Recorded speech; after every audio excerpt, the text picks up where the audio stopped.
Hello student, स्वागत है हमारे YouTube channel wifi success classes में। आज हम आपके लिए लाए हैं अभिक्रियाओं की कोटि।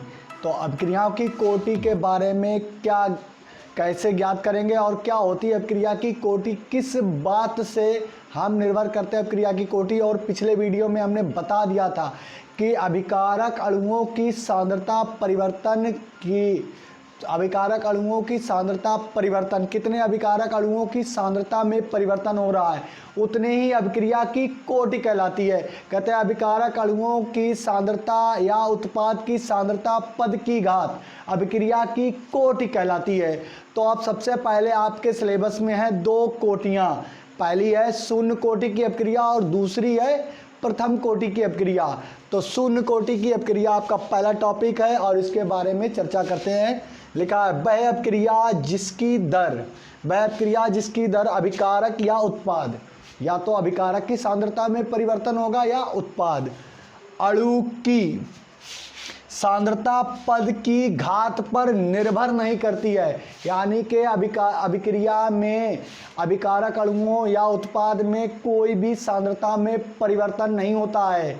फिर एक बार समझ लीजिए, वह अभिक्रिया जिसकी दर यानी कि वेग अभिकारक या उत्पाद अणु की सांद्रता पद की घात पर, यानी सांद्रता पद ना तो अभिकारक अणु की सांद्रता में परिवर्तन होगा ना ही उत्पाद की सांद्रता में परिवर्तन होगा, पर निर्भर नहीं करती है, शून्य कोटि की अभिक्रिया कहलाती है। अब हम आपको बताएंगे कि शून्य कोटि की अभिक्रिया क्या होती है। तो शून्य कोटि की अभिक्रिया के लिए आप लिखेंगे, माना कोई अभिक्रिया में अभिकारक अणु A है और उससे क्या बन रहा है, उत्पाद बन रहा है। और हमें मालूम है ये बात कि शून्य कोटि की अभिक्रिया सांद्रता पद की घात पर निर्भर नहीं करती है, यानी अभिकारक या उत्पाद दोनों की सांद्रताओं में कोई परिवर्तन नहीं होता है। तो दर समीकरण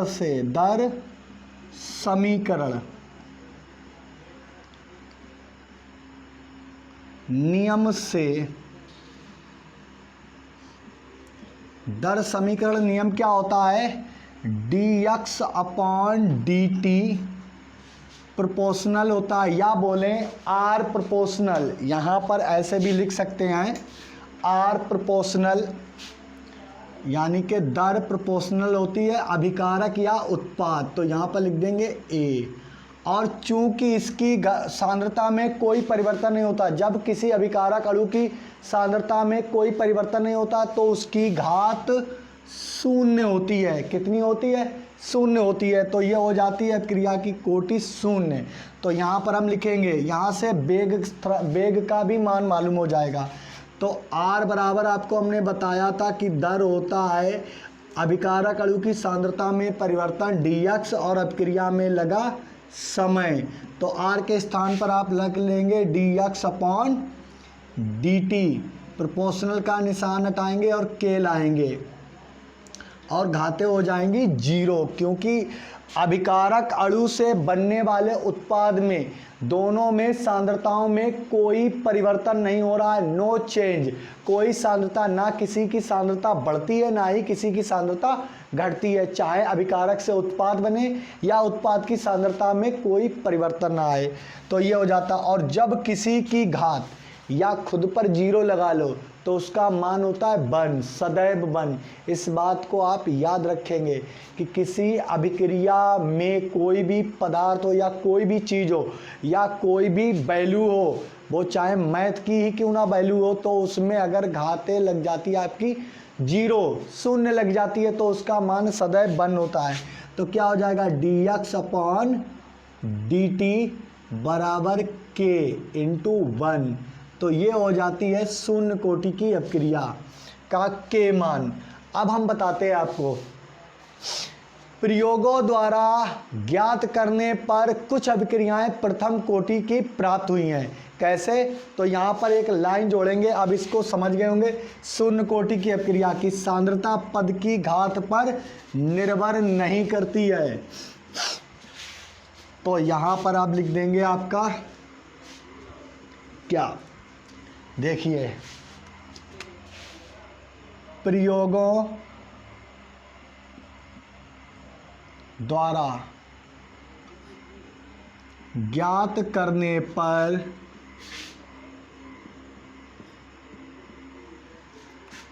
निम्न अभिक्रियाएं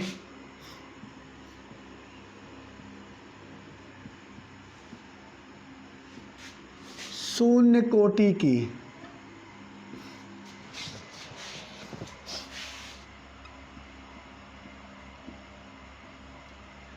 की प्राप्त हुई हैं। तो नंबर 1, इसका नंबर 1 प्रथम शून्य कोटि की अभिक्रिया के लिए पहला एग्जाम्पल है। हाइड्रोजन और क्लोरीन को खुला सूर्य के प्रकाश में रखते हैं तो हाइड्रोजन क्लोराइड बनता है। देखिए यहाँ अभिकारक अणु में हाइड्रोजन 2 लिए गए और क्लोरीन 2 लिए गए और दोनों ही प्राप्त हो गए, 2 हाइड्रोजन और 2 क्लोरीन प्राप्त हो गए।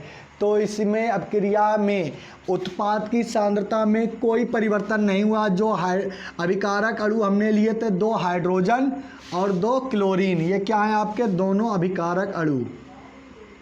अभिकारक अभिक्रिया करने वाले क्या कहलाते हैं? अभिकारक, और जो उससे बनता है वो उत्पाद। अब यहाँ पर 2 हाइड्रोजन 2 क्लोरीन की वजह से बना है 2HCl।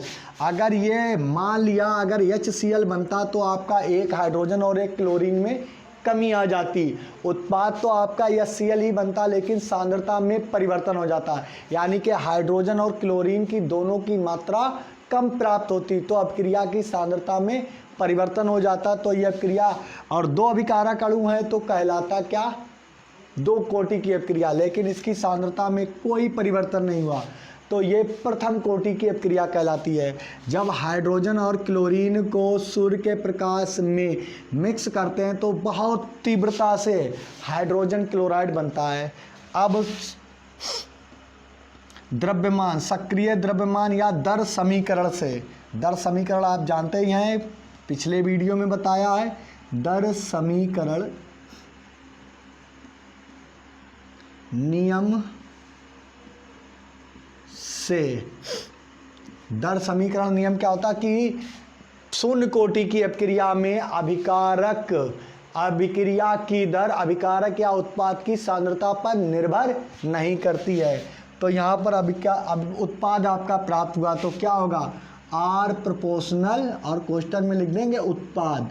जब हमें बनने वाला उत्पाद मिले, देखो यहाँ पर कभी अभिकारक लिखा जाता है कभी उत्पाद, अब यहाँ उत्पाद देखा जाएगा क्योंकि अभिकारक तो 2 हैं, बन एक सिंगल चीज़ रही है, तो सिंगल चीज़ जो बन रही है उसमें कोई परिवर्तन तो नहीं हुआ, उसकी सांद्रता में कोई परिवर्तन नहीं हुआ, तो ये अभिक्रिया की क्या कहलाएगी? शून्य कोटि।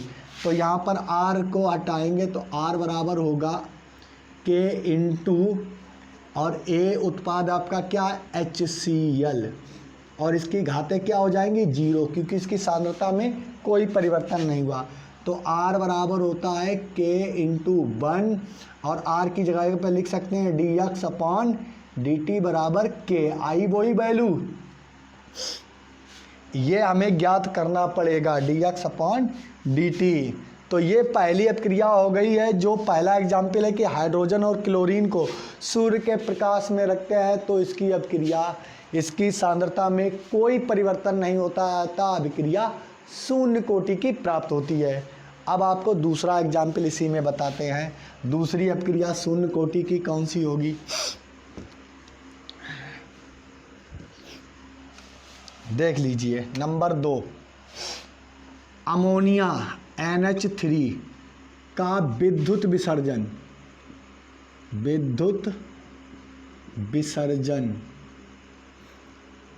NH3 का जब हम विद्युत विसर्जन करते हैं तो हमें नाइट्रोजन गैस और हाइड्रोजन गैस प्राप्त होती है। अब हम देखते हैं कि नाइट्रोजन गैस अभिक्रिया को पूरा करेंगे तो N2, तो यहाँ पर क्या है, 2 का मल्टीप्लाई करेंगे 2 नाइट्रोजन हो जाएंगे, 2 × 3 = 6 हाइड्रोजन। तो यहाँ पर जो अभिकारक अणु है वो दो पदों में टूट रहा है लेकिन सांद्रता में कोई परिवर्तन नहीं है। जितने नाइट्रोजन आपके यहाँ डाले गए थे उतने ही प्राप्त हुए और हाइड्रोजन भी उतने ही प्राप्त हुए, तो ये अभिक्रिया शून्य कोटि की हो जाती है। तो फिर यहाँ पर लिखेंगे किस नियम से, सक्रिय द्रव्यमान नियम के अलावा लिख सकते हैं आप दर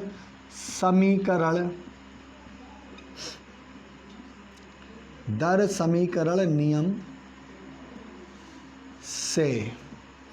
दर समीकरण नियम आप जानते ही हैं, क्या लिखना पड़ेगा आपको, आर प्रोपोर्शनल अभिकारक या उत्पाद। अब क्या लिख दें आप, अभिकारक लिख दिया, आर प्रोपोर्शनल की जगह पर के लाएंगे और अभिकारक अणु आपका क्या है, अमोनिया NH3, और इसकी सांद्रता में कोई परिवर्तन नहीं हुआ तो इसकी लगा देंगे घात 0।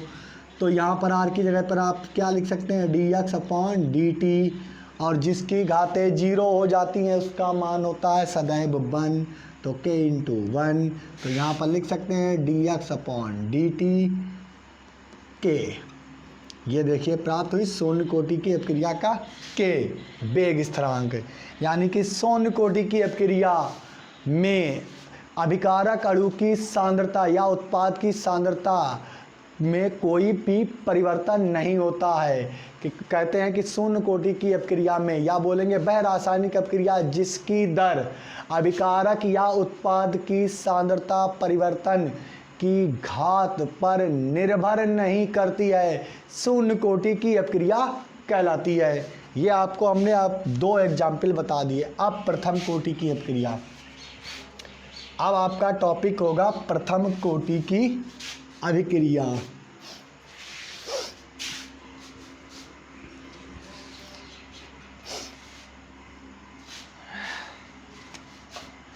प्रथम कोटि की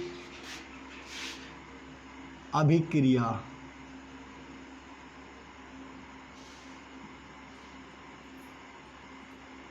या अभिक्रियाएं कर लीजिए। चलिए अभिक्रियाएं रखिए, पर उसके बाद में एग्जाम्पल में अभिक्रियाएं करा देंगे। तो इसके लिए लिखना होगा वह अभिक्रिया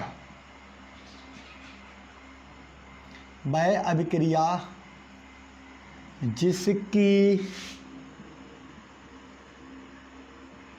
दर, कोष्ठक में लिख दो वेग, अभिकारक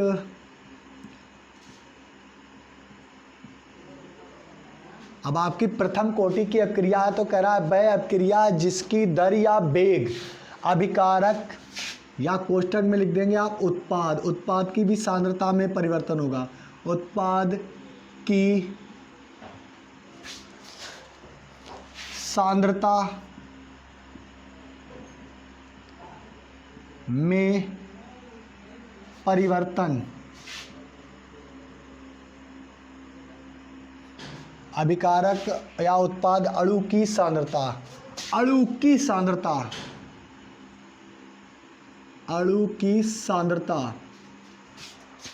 में परिवर्तन,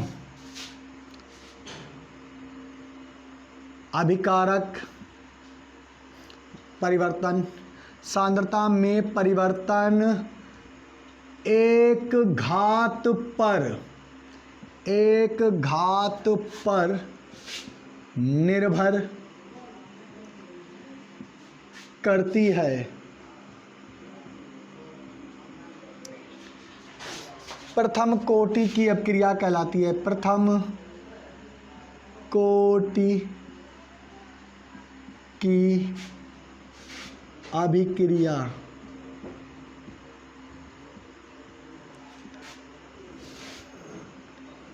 कहलाती है। देखिए यहाँ दिया गया वह अपक्रिया जिसकी दर, वेग, अभिकारक या उत्पाद अणु की सांद्रता में परिवर्तन एक घात पर निर्भर करती है। यानी कि अभिकारक अणु आपके कितने डाले जाएं, अभिकारक अणु आपके डाले जाएंगे A + B + C + D, और यहाँ पर E F G E F G कोई उत्पाद बन जाए, ई एफ जी कोई उत्पाद बन जाए, यदि इस अभिकारक अणु की सांद्रता में परिवर्तन होता है, इस अभिकारक अणु की सांद्रता में परिवर्तन होता तो घात 1 हो जाएगी, और इसकी सांद्रता में भी परिवर्तन होता है तो घात 2 हो जाएगी, और इसकी सांद्रता में परिवर्तन होता है तो घात 3 हो जाएगी।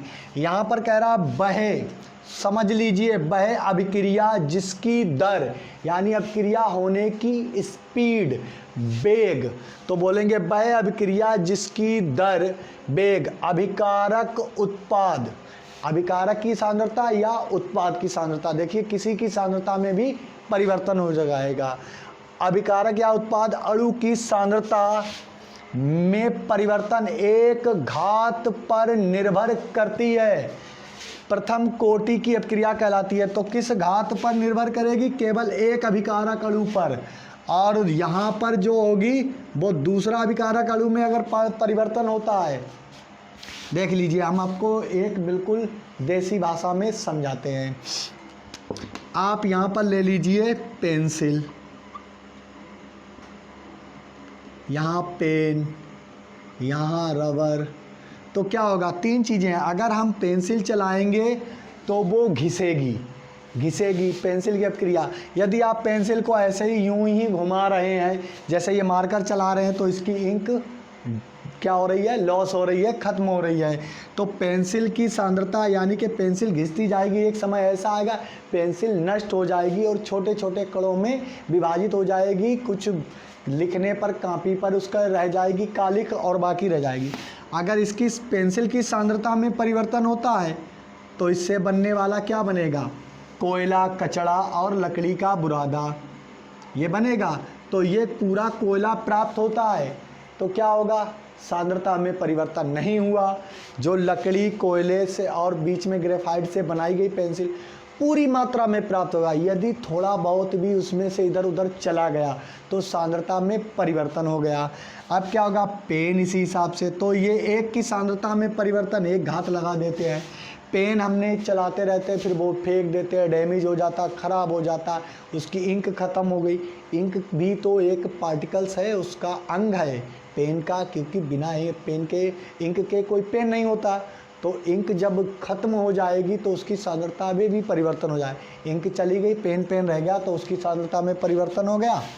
तो दूसरी कोटि की रबर को आप घिसते रहते, तो क्या आप रबर को जो घिसते हैं उसे इकट्ठा कर लेते हैं कि कहीं पर उसको तो फेंक देते हैं? बची बचाई रबर होती है, तो बस उसकी सांद्रता ऐसे ही परिवर्तित होती रहती है।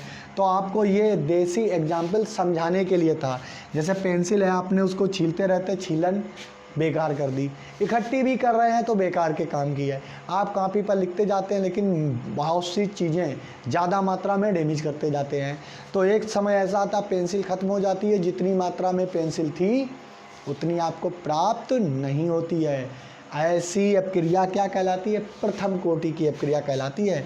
यहाँ 3 बनने हैं, और किसी की सांद्रता में परिवर्तन ना हो तो शून्य कोटि की अपक्रिया, एक की सांद्रता में परिवर्तन हो तो प्रथम कोटि की अपक्रिया, 2 की सांद्रता में परिवर्तन हो तो द्वितीय कोटि की अपक्रिया, और द्वितीय कोटि की अपक्रिया आपको अगली क्लासों में पढ़नी होगी। बीएससी आप जब करेंगे तो आप सीख जाएंगे, और यहाँ से जाएंगे तब आपको याद आएंगी हमारी बातें, तब आप कहेंगे सही से पढ़ते तो और अच्छा होता। तो इसलिए अभी से पढ़ के चलें। अब मान लें, माना कोई अभिक्रिया, माना कोई अभिक्रिया निम्न है। मान लिया ए अभिकारक है, इससे उत्पाद बन रहा है, और हम जानते हैं कि वह अभिक्रिया जिसकी दर अभिकारक अणु की एक सांद्रता पद, यहाँ पर लिख दें एक सांद्रता पद में परिवर्तन की घात पर निर्भर करती है, या लिख दें अभिकारक अणु की सांद्रता में परिवर्तन की एक घात, यहाँ पर की और जोड़ दें तो और अच्छा सेंटेंस हो जाएगा। अभिकारक अणु की सांद्रता में परिवर्तन की एक घात पर निर्भर करती है, तो क्या कहलाती है? प्रथम कोटि की अपक्रिया। ये अभिकारक है, पूरा घटित हुआ जा रहा, इसकी सांद्रता हमें जितनी मिलनी चाहिए वहाँ यहाँ उत्पाद बनने पर नहीं मिल रही। यहाँ पर हमने इसे 1 किलो लिया, यहाँ 800 ग्राम बचा। यहाँ पर 1000 ग्राम था तो यहाँ पर कितना बचा, 800 ग्राम। सांद्रता में परिवर्तन हो रहा, कोई चीज़ वेस्ट हो गई सांद्रता भाई। या हो सकता है कि यहाँ पर हम 1000 ग्राम लें, यहाँ पर आपको 1200 ग्राम प्राप्त हो जाए, तो भी सांद्रता में परिवर्तन हुआ। या बढ़ जाए सांद्रता या घट जाए सांद्रता परिवर्तन, और किसकी हो रही, एक अभिकारक अणु है, उत्पाद बना रहा है। तो अब इसको किसके हिसाब से बताएंगे, दर नियम से, दर समीकरण नियम से। तो आप क्या लिखेंगे, दर आर प्रोपोर्शनल होता है अभिकारक अणु, जिसे हम अभिकारक लिख सकते हैं, अभिकारक अणु। और चूंकि एक घात पर निर्भर करती है, एक घात, क्या लिखा, एक घात, तो इसकी एक घात लगा देते हैं, जिसकी घात एक होती है। हमारे ऊपर भी एक घात है, आपके ऊपर भी, आप सिंगल है, एक घात है। हमेशा आपका क्लोन बन जाए तो डबल घात हो गई, क्लोन नहीं है आप, तो क्लोन नहीं बनता है आपका हम रूप, तो यहाँ पर आर को प्रोपोर्शनल हटाएंगे तो एक ही घाते लाएंगे 1। और आप जानते हैं कि r बराबर होता है dx अपॉन dt बराबर k इंटू ए की घाते 1। ये हो गई आपकी प्रथम कोटि की अपक्रिया। अब हम प्रयोगों द्वारा सिद्ध करेंगे कि कौन कौन सी अपक्रियाएं प्रथम कोटि की होती हैं। नॉर्मली कम से कम 2 तो एग्जाम्पल आपको बताएंगे ही, तो 2 एग्जाम्पल बताते हैं आपको कौन कौन से प्रयोगों द्वारा प्रथम कोटि की अपक्रियाएं प्राप्त हुई हैं। तो इसको रफ कर देते हैं और लिखते हैं, प्रयोगों द्वारा ज्ञात करने पर निम्न अभिक्रियाएं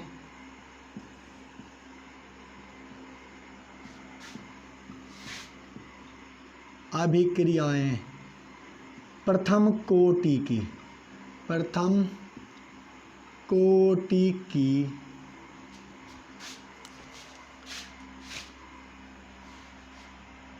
प्राप्त हुई है।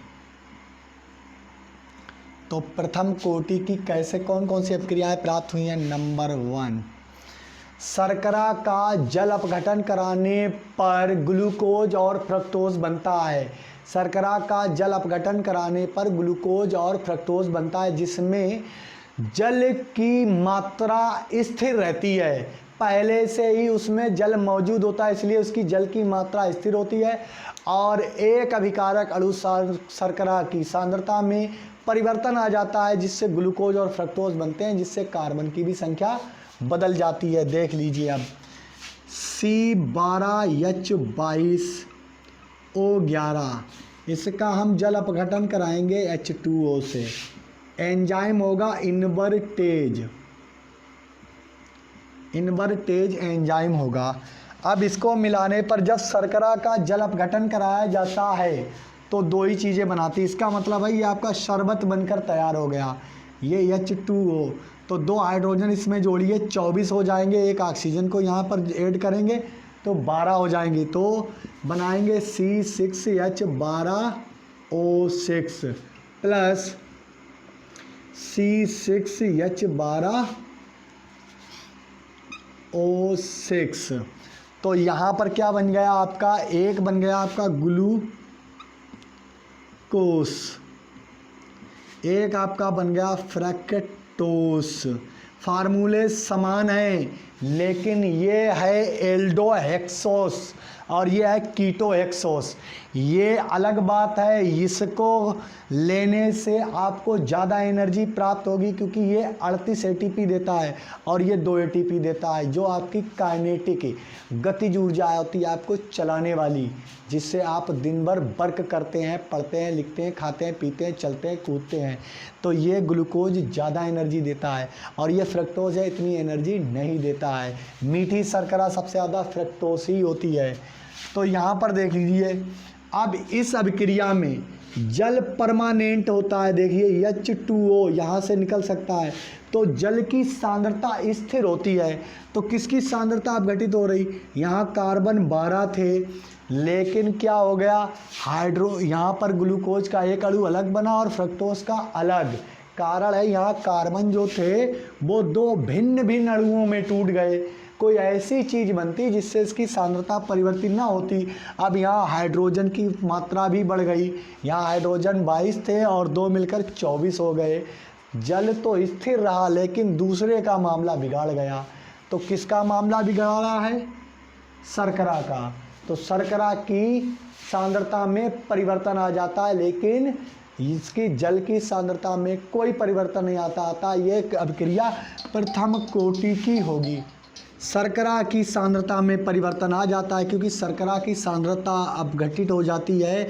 यहाँ शर्करा जैसी प्राप्त नहीं होती है, प्राप्त तो 2 ग्लूकोज 1 फ्रक्टोज प्राप्त होता है। ग्लूकोज का अणु है फ्रक्टोज, और ये इन्वर्टेज एंजाइम ये हमारे पेट में भी पाया जाता है, आमाशय में भी पाया जाता है, जो जल अपघटित होने के बाद चीनी को ग्लूकोज और फ्रक्टोज में बदल देता है। किसकी सांद्रता परिवर्तित हो रही है, सुक्रोज की। तो लिखेंगे दर समीकरण नियम से, दर समीकरण नियम से। तो दर समीकरण नियम का होता आर प्रोपोर्शनल अभिकारक अणु या उत्पाद अणु। तो अभिकारक अणु लिख देंगे, अभिकारक, क्योंकि अभिकारक कौन है, आपकी शर्करा, उसकी सांद्रता में परिवर्तन हो रहा और कितनी घात पर निर्भर करती है, 1 घात पर, क्योंकि 1 अभिकारक अणु की सांद्रता में परिवर्तन हो रहा। अगर जल की भी सांद्रता में परिवर्तन होता, दोनों कुछ सांद्रता में परिवर्तन करते, जल देखिए इसमें भी निकल आएगा H2O, यहाँ पर हाइड्रोजन है, ऑक्सीजन, इसमें भी जल है, तो जल दोनों जगह स्थिर है, उसकी सांद्रता में कोई परिवर्तन नहीं हुआ। तो यहाँ पर लिखेंगे आर प्रोपोर्शनल, हटाएंगे के लाएंगे और अभिकारक अणु हमारा किसकी सांद्रता में परिवर्तन हो रहा, ग्लूकोज। तो लिख देंगे सुक्रोज C12 H22O11। तो ये हो गया। अब इसकी घातें हैं 1, तो R की जगह पे आप लिख सकते हैं dx/dt इक्वल के C12 H22O11 और घातें लिखकर छोड़ देंगे। बस ये हो गया प्रथम कोटि की अभिक्रिया का सिद्ध कि इसकी अभिकारक की सांद्रता। देखिए पहले घातें 0 होती थी तो वैल्यू 1 हो जाती थी, अब एक अभिकारक अणु परमानेंट है आपका तो इसकी घातें 1 लगी हैं तो ये वैल्यू बनी रहेगी। यानी कि एक अभिकारक अणु की सांद्रता में परिवर्तन हो रहा, दूसरे में कोई चेंज नहीं हो रहा, नो चेंज। इसी प्रकार से दूसरी अभिक्रिया आपको बताते हैं। ये अब आपको इसी में से अभिक्रिया में से बता देंगे आपको।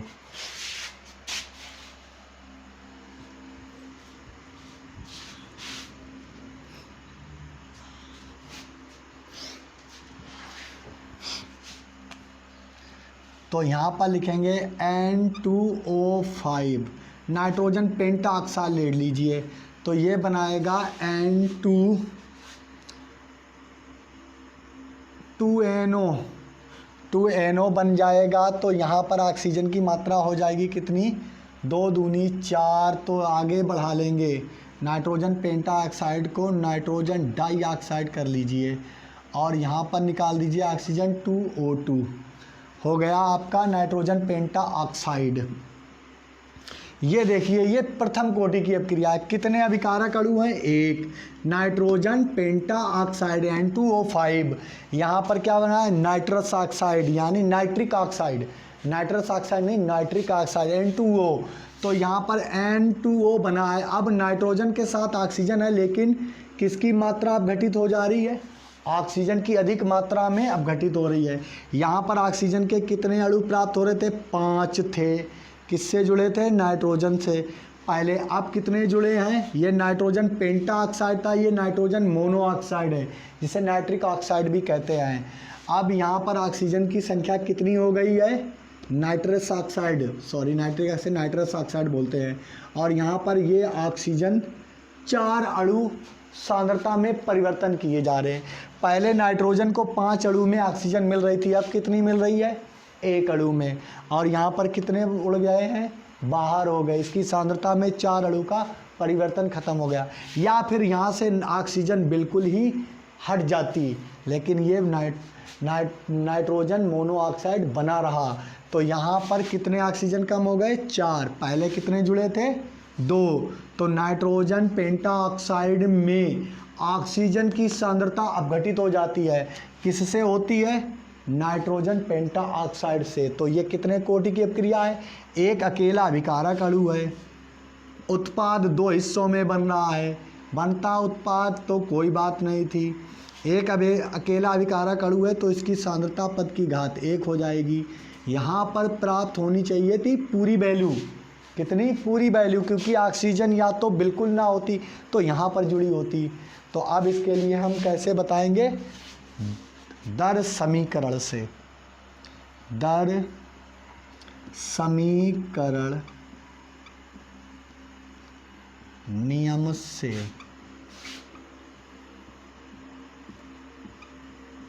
तो दर समीकरण नियम क्या होता है? आर प्रोपोर्शनल अभिकारक, और प्रथम कोटि की अभिक्रिया है तो अभिकारक की घातें कितनी हो जाएंगी? 1। अब आर को प्रोपोर्शनल हटाएंगे, के लाएंगे और अभिकारक अणु लिख देंगे N2O5 नाइट्रोजन पेंटा ऑक्साइड। और इसको बदल सकते हैं dx/dt बराबर K इंटू N2O5, और इसकी घातें कितनी बनी रहेंगी? 1, क्योंकि एक ही अभिकारक अणु है जिसकी सांद्रता में परिवर्तन हो रहा है। बेचारे से ऑक्सीजन की कमी हुई जा रही है। जैसे आपको ऑक्सीजन ना मिले तो आपकी भी सांद्रता में, ऑक्सीजन की सांद्रता आपकी बॉडी में कमी हो जाएगी। जैसे आप ऊंचाई पर जाएंगे पहाड़ों पर तो क्या होगा? वहाँ वायुमंडलीय दाब कम हो जाएगा, तो आपके शरीर के अंदर जब ऑक्सीजन की सांद्रता कम हो जाएगी तो आपको ऐसा लगेगा कि दम घुटा जा रहा है। ऐसे ही जब ज़्यादा गहराई में जाएंगे तो क्या होगा कि ऑक्सीजन का लेवल बढ़ जाएगा, शरीर में ऑक्सीजन प्लस वायुमंडल में नाइट्रोजन ज़्यादा उपस्थित होती है तो उसकी भी सांद्रता बढ़ जाती है। तो इससे क्या होगा? बॉडी में बहुत हानिकारक प्रभाव पड़ता है। तो अब ये हो गई आपकी अपक्रिया की कोटि। अब यहाँ पर होगा शून्य कोटि की अपक्रिया के लिए वेग स्थिरांक की गणना। अब हम शून्य कोटि की अपक्रिया का वेग स्थिरांक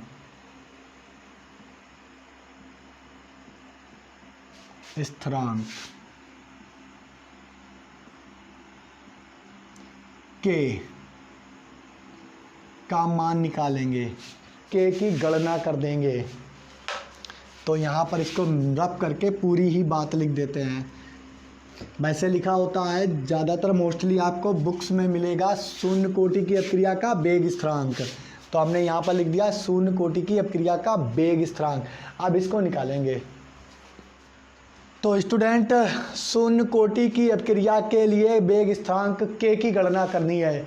तो आपको बताते हैं कितना इजी होता है कि किसी भी अपक्रिया के लिए वेग स्थिरांक के की गणना करना। आपको सिर्फ 2 अपक्रियाओं के वेग स्थिरांक के की गणना करना है, एक तो शून्य कोटि के लिए और एक प्रथम कोटि के लिए। उसके बाद में उसकी अर्ध आयुकाल बता देनी है और आपका टॉपिक फिनिश हो जाएगा। और ये मोस्टली आपके एग्जाम में पूछा जाता है कि सिर्फ शून्य कोटि की अपक्रिया के लिए वेग स्थिरांक के का मान या प्रथम कोटि की अपक्रिया के लिए वेग स्थिरांक के की वैल्यू क्या होती है। इससे हम निकालते हैं फार्मूला। तो आप कैसे करेंगे? लिखेंगे माना कोई रासायनिक अभिक्रिया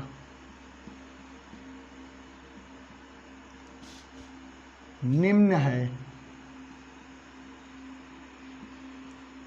जैसे कोई ए है अभिकारक और उससे उत्पाद बन रहा है, किसके लिए? शून्य कोटि के लिए। ए अभिकारक है, उससे उत्पाद बन रहा है और हम जानते हैं, चूंकि हम जानते हैं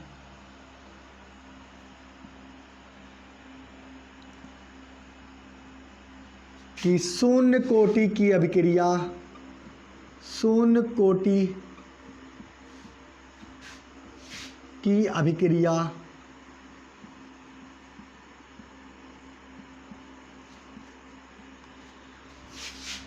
अभिकारक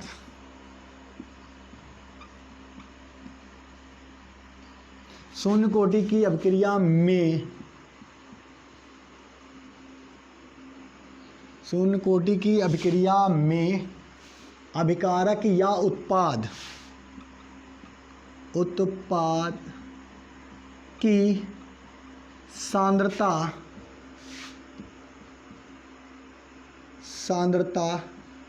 में कोई परिवर्तन नहीं होता है, कोई परिवर्तन नहीं होता। ये लाइन आपको लिखना जरूरी, आपको बताना पड़ेगा। हम जानते हैं कि शून्य कोटि की अभिक्रिया में अभिकारक या उत्पाद की सांद्रता में कोई परिवर्तन नहीं होता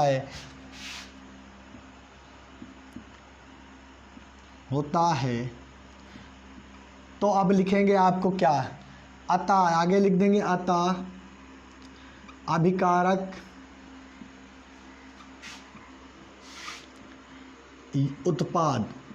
उत्पाद की सांद्रता पद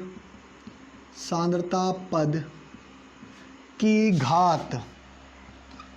घात शून्य होती है। क्या होती है? शून्य होती है। अब हम जानते हैं कि शून्य कोटि की अभिक्रिया में अभिकारक उत्पाद की सांद्रता में कोई परिवर्तन नहीं होता है। अतः अभिक्रिया उत्पाद की सांद्रता की घात शून्य होती है। सांद्रता पद कर दें तो ज़्यादा बेहतर लगेगा, पद की घात शून्य होती है। तो दर समीकरण नियम से आप जानते हैं, दर समीकरण नियम क्या होता है? आर प्रोपोर्शनल अभिकारक की घातें होती है 0। कितनी होती? घात शून्य होती है। तो चूंकि हम जानते हैं आर बराबर dx अपॉन dt, तो यहाँ आर के स्थान पर लिख लेंगे dx अपॉन dt, बराबर में लाएंगे k, और जिसकी घातें होती हैं 1 उसकी रख देते हैं वैल्यू 1। तो ये केवल क्या बचा? dx upon dt into k, समीकरण नंबर 1। अब इसको यहाँ पर लिख देते हैं, लिखेंगे समीकरण 1 के चर पदों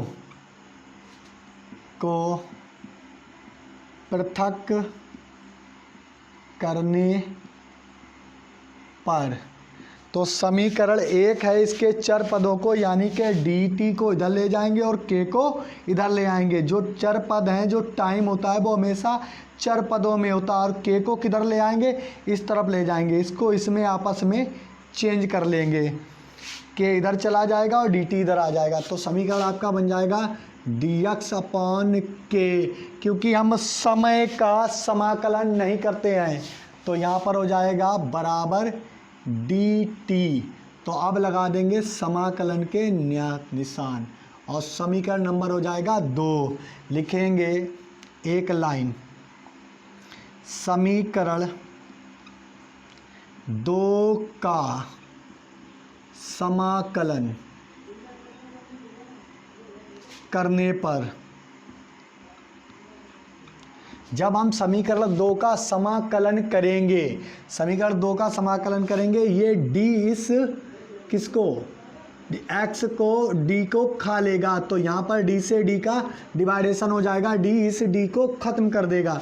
तो आपका बचेगा x अपॉन k इन बराबर t और प्लस c। और यहाँ पर सी इसलिए जोड़ देंगे क्योंकि समाकलन करने पर वो अपनी पहचान छोड़ जाएगा कि आखिर इस फार्मूले में क्या हुआ, ये डी इस डी को हजम कर गया। तो क्या बचा, यक्स अपॉन के इंटू टी प्लस सी। तो समीकरण नंबर ये आपका हो गया थर्ड, जहाँ सी समाकलन नियतांक है।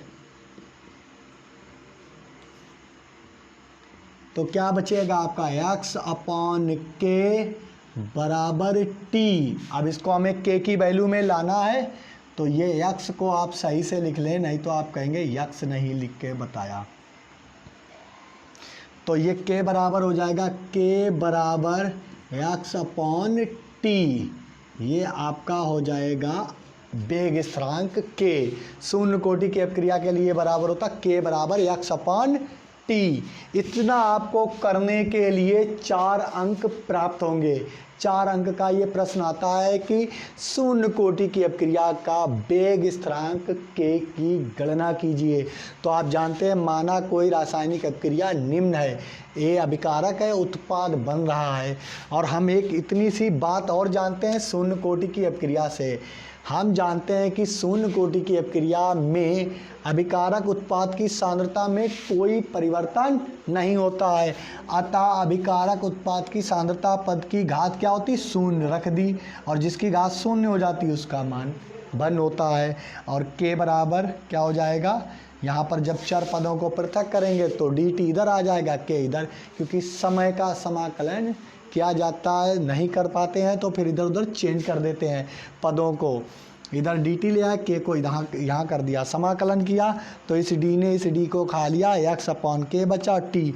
सी समाकलन अपनी पहचान छोड़ गया, लिख दिया सी समाकलन नियतांक है, तो एक्स अपॉन के बराबर टी, के बराबर एक्स अपॉन टी। ये हो गया आपका शून्य कोटि की अपक्रिया का वेग स्थान। यदि हमारा वीडियो आपको पसंद आता है तो वीडियो को लाइक ज़रूर किया कीजिए, क्योंकि हम आपके लिए इतनी मेहनत करते हैं तो थोड़ा सा अपना भी हक बनता है कि थोड़ा सा वीडियो को लाइक कर दे, बस थंब को प्रेस करना है। अब आ जाते हैं प्रथम कोटि की अपक्रिया। प्रथम कोटि की अपक्रिया most important this chapter, topic of the chapter. यह इस चैप्टर का मोस्ट इम्पॉर्टेंट टॉपिक है। आप इसको बहुत भली भांति से समझें, बिल्कुल इसको समझें और आसानी से कर लें। तो इसके लिए हम आपको बताते हैं प्रथम कोटि की अपक्रिया का वेग स्थिरांक के। आप जानते हैं, अभी आपको पीछे ही बताया है कि प्रथम कोटि की अपक्रिया में एक अभिकारक अणु या एक उत्पाद की सांद्रता में परिवर्तन होता है। तो हम लिखेंगे, माना कोई अपक्रिया निम्न है, माना कोई रासायनिक अपक्रिया, कोई रासायनिक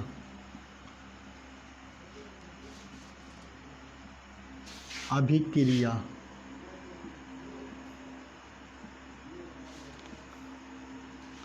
निम्न है।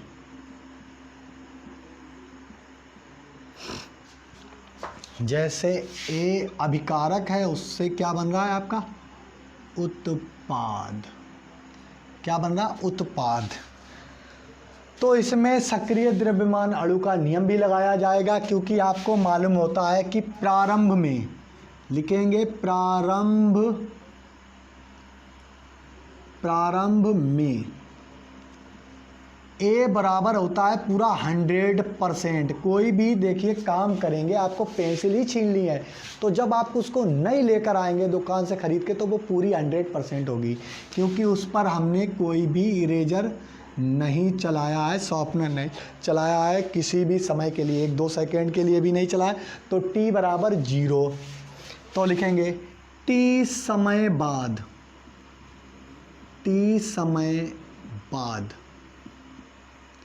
अभिकारक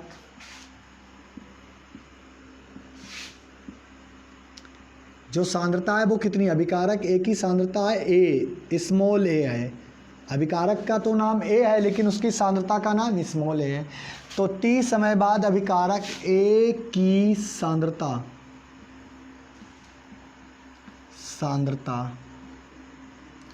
में x स्मॉल x परिवर्तन होने पर किसकी सांद्रता में, ए की सांद्रता में, ए में यक्स कुछ हमने छील दिया उस पेंसिल को, तो क्या हो जाएगा ए माइनस एक्स, किसकी वैल्यू हो जाएगी, ये हो जाएगी अभिकारक अणु की सांद्रता में परिवर्तन जिसकी घात होगी 1। तो अब हम लगाएंगे दर समीकरण नियम से, दर समीकरण नियम होता आर प्रोपोर्शनल अभिकारक, क्या लिखेंगे अभिकारक जिसकी घातें अभिकारक की सांद्रता में परिवर्तन, क्या हुआ परिवर्तन a माइनस एक्स, और दर का मतलब होता है dx अपॉन dt, प्रोपोर्शनल हटाएंगे k लाएंगे और यहाँ पर अभिकारक अणु लिख देंगे a माइनस एक्स अपॉन 1। हो गया। ये आप इसको बिल्कुल सही से लिख लें तो इसकी वैल्यू क्या होगी a माइनस एक्स, या इसको लिखेंगे फिर हम लिखेंगे, इसको हम लिख दें अब समीकरण नंबर 1। क्या बन गया आपका समीकरण नंबर 1 बन गया dx अपॉन dt। अब लिखेंगे समीकरण 1 के चर पदों को पृथक करने की विधि होती है भाई, इधर से उधर करना विधि कहलाती है, कानून। तो सांद्रता में परिवर्तन, यहाँ पर छोटा सा लिख दें कि सांद्रता में परिवर्तन, ठीक है। अब इसको हम बोर्ड को आधा कर लेते हैं। चर पदों को या क्या करेंगे a माइनस एक्स को dt के स्थान पे लाएंगे, dt को यहाँ ले आएंगे तो लिख देंगे dx upon a minus x और यहाँ पर कर देंगे k इंटू dt और लगा देंगे समाकलन k को छोड़कर d के सापेक्ष, लिख देंगे समीकरण नंबर 2। लिखेंगे आप समीकरण 2 का समाकलन करने पर, समीकरण 2 का समाकलन करेंगे तो ये dx की वैल्यू ऊपर चली जाएगी लॉग में, तो क्या आएगा लॉग ई, क्या आएगा लॉग ई, इसका फार्मूला होता है जो dx की नीचे वाले के समाकलन हो रहा है तो log E a minus x, a minus x और एक बार इसका कर देंगे अवकलन d अपॉन डी एक्स ए माइनस एक्स, एक बार समाकलन करेंगे और इसका एक बार करेंगे अवकलन, तो ये हो गया d upon D x equal ये dt यहाँ पर खा लेगा तो ये बनेगा k इंटू टी प्लस सी, समीकरण नंबर, अभी इसको ऐसे ही बना रहने दें। अब इसका हम कर देंगे अवकलन, तो यहाँ पर हमेशा अचर पदों की वैल्यू कितनी होती है 0 और x का मान हो जाएगा 1, तो क्या हो जाएगा log e, a की वैल्यू हो जाएगी 1, तो पहले यहाँ पर लिख दें a minus x upon a minus x upon और इसकी वैल्यू हो जाएगी 0 और x का भाग डी में देंगे तो ये हो जाएगा 1, ये हो गया अवकलन और यहाँ पर लिख देंगे k इंटू टी प्लस सी। अब हम इसको -1 बचा है, केवल 0 से कोई मतलब नहीं, तो इसका हम -1 कहाँ ले आएंगे ऊपर ले आएंगे, तो वैल्यू बन जाएगी log minus log e a minus x बराबर k इंटू टी प्लस सी और ये हो जाएगा समीकरण नंबर 3, समीकरण नंबर 3 और लिख देंगे जहाँ c समाकलन, यहाँ पर लिख देंगे जहाँ c समाकलन नियतांक, अभी हटाएंगे नहीं लेकिन समाकलन नियतांक बता देंगे। नियतांक ये आपका हो गया सी समाकलन नियतांक। अब इसको यहाँ पर रफ करने में मजबूरी हो गई, इसको यहाँ पर आपका रफ कर देते हैं जैसा हमने आपको बताया, अपनी कॉपी में नोट करें। अब आपकी वैल्यू बचेगी तो आप देखेंगे प्रारंभ में, अभी हमने ये जो मिटाया है क्या था, उत्पाद, दोबारा लिखे दे रहे हैं, वैल्यू बताना बाकी है। प्रारंभ में क्या होता है, प्रारंभ में a बराबर 100%, कोई सांद्रता में परिवर्तन नहीं, t बराबर 0 और उस समय x बराबर भी 0 होता है, क्योंकि जब हमने कोई पेंसिल दुकान से लाए, उसको शॉर्पनर से जब हमने छीला ही नहीं, उसकी निब नहीं बनाई है, तो क्या होता है, वो पूरी 100% है, उसमें कोई टाइम नहीं लगाया, तो t बराबर और x बराबर क्या हो जाएगा, 0। तो लिखेंगे यहाँ पर। अब इसके बाद अब यहाँ से आपकी वैल्यू शुरू होगी, ये तो पहले वाली बात लिखी है, ठीक है। अब इसके बाद यहाँ से वैल्यू लिखेंगे, तो लिखेंगे समीकरण प्रारंभ में, ये बात यहाँ पर ऐसे नहीं लिखेंगे, लिखेंगे प्रारंभ में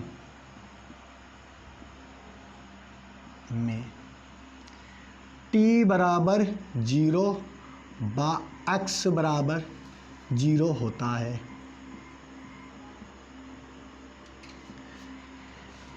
t बा x के मान, समीकरण, ये लाइन ऊपर वाली है जो आपकी बेकार है, इसको जो तो पहले से ही लिखी, लेकिन ये यहाँ से इसके बाद आपका टॉपिक यहाँ से स्टार्ट हो रहा है कि प्रारंभ में t बराबर 0 और x बराबर 0 होता है। तो ये हमने आपको लिखकर बताया कि जो अपक्रिया लिखी थी उत्पाद से अभिकारक बन रहा है। तो a बराबर 100% है, t बराबर 0, सांद्रता में भी कोई परिवर्तन नहीं हो रहा है। t बराबर समीकरण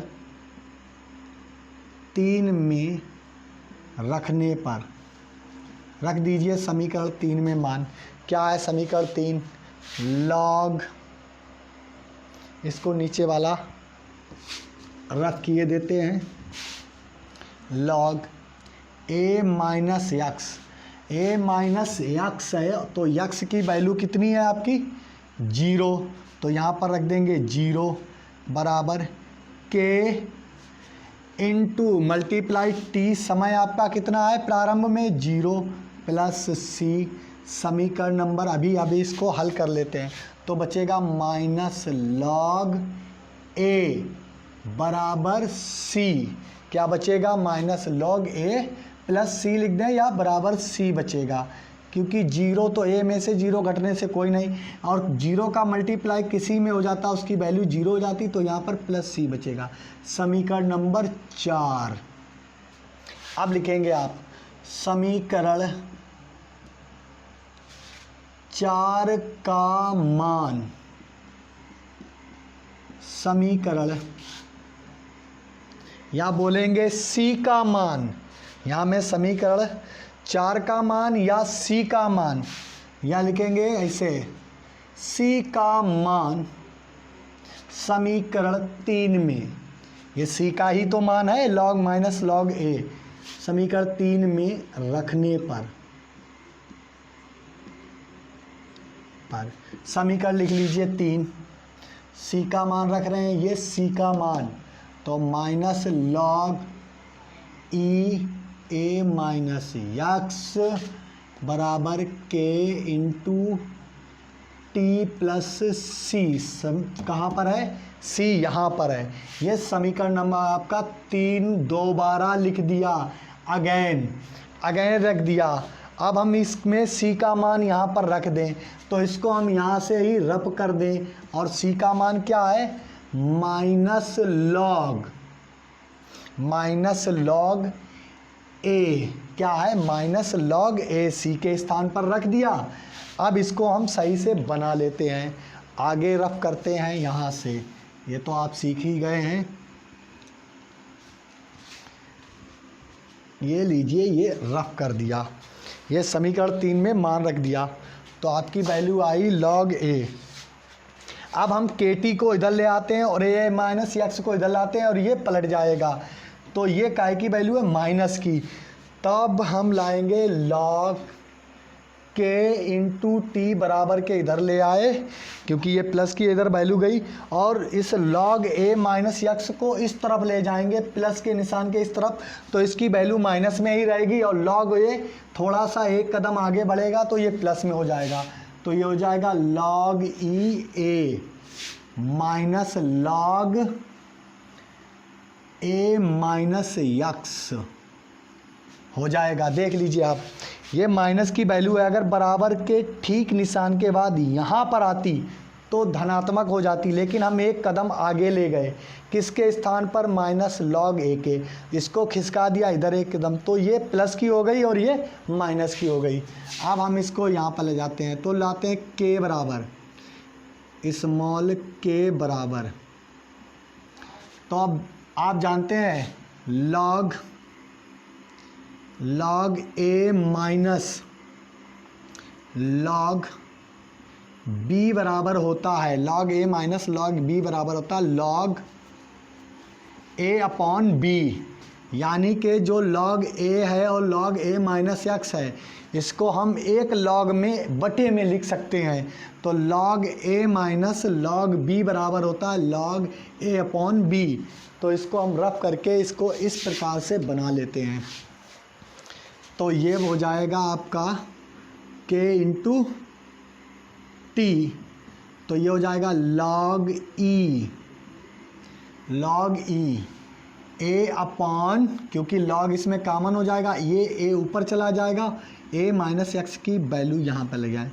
अब log e को हम बेस 10 में ले जाएंगे, log के बेस 10 में ले जाएंगे, तो हो जाएगा k बराबर, तो एक वैल्यू जुड़ जाती है 2.303, ये एक कांस्टेंट वैल्यू होती है, और t यहाँ ले आएंगे, log की अब 10 बेस हो जाएगा, और a माइनस एक्स, ये आपका हो जाएगा प्रथम कोटि की अपक्रिया के लिए वेग स्थिरांक मान की गणना।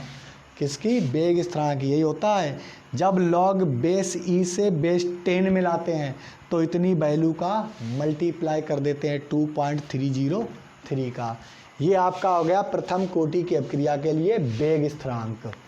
इस प्रकार से आप गणना करेंगे। यदि हमारा ये प्रकार आपको इजी लगता है तो वीडियो को लाइक करें, और जो चैनल के साथ नए जुड़े हैं चैनल को सब्सक्राइब करें। अब हम आपको इसका अंतिम टॉपिक बताते हैं, अर्धायु काल।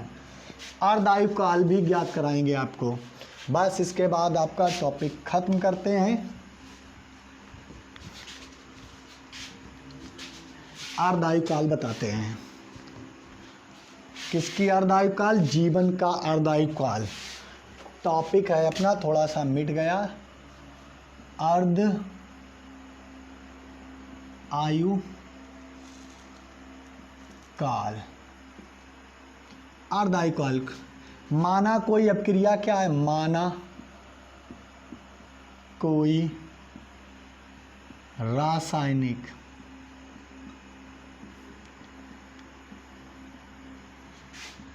अभिक्रिया निम्न है तो लिखते हैं ए अभिकारक है, इससे उत्पाद बन रहा है। ठीक है, माना कोई रासायनिक अभिक्रिया निम्न है जिसका एक कैपिटल ए अभिकारक है, उत्पाद बन रहा है और इसकी सांद्रता है 100%। कब? प्रारंभ में हो गई।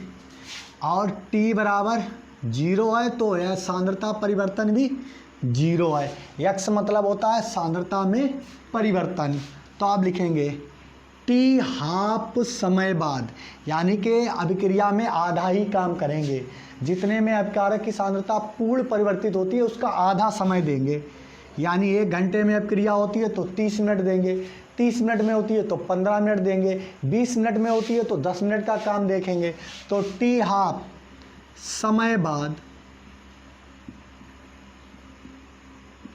A की सांद्रता A/2, यानी कि A की सांद्रता तो आधी हो रही है, आधी परिवर्तित होने पर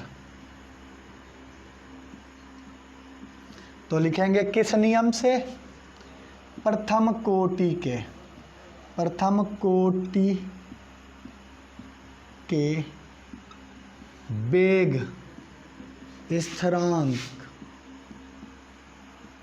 वेग स्थिरांक नियम से।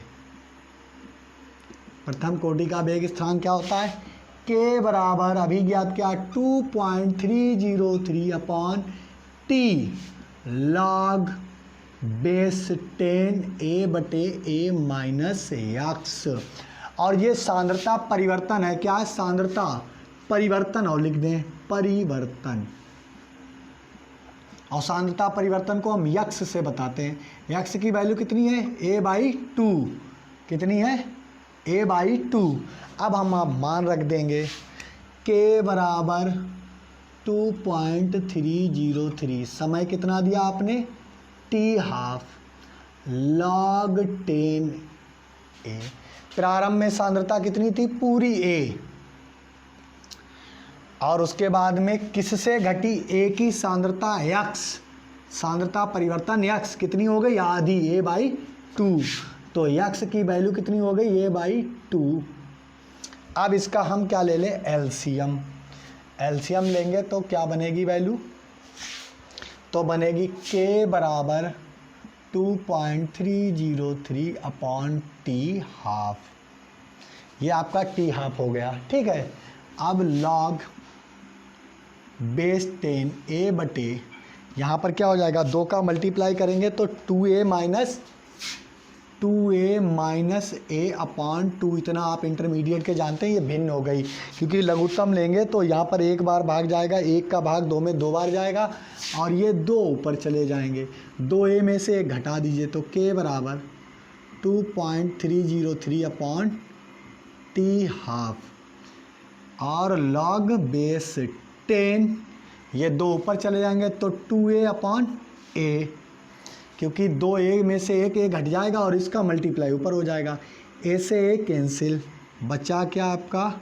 2.303 upon t½ log 10 2 log base 10 और log 2 का मान, log 10 2 का मान होता है, log 10 2 बराबर होता है 0.3010। अब log 2 की जगह पर रख दीजिए तो k बराबर 2.303 इंटू t½ इंटू 0.3010। इसका जब आप इसमें मल्टीप्लाई करेंगे तो आपकी वैल्यू आएगी k बराबर 0.693, ये आएगा आपका वैल्यू, और आ जाएगा बटे में t½ ये आपको यहाँ पर दिख नहीं रहा है तो आगे ले आते हैं, इसको यहाँ पर रफ कर देते हैं।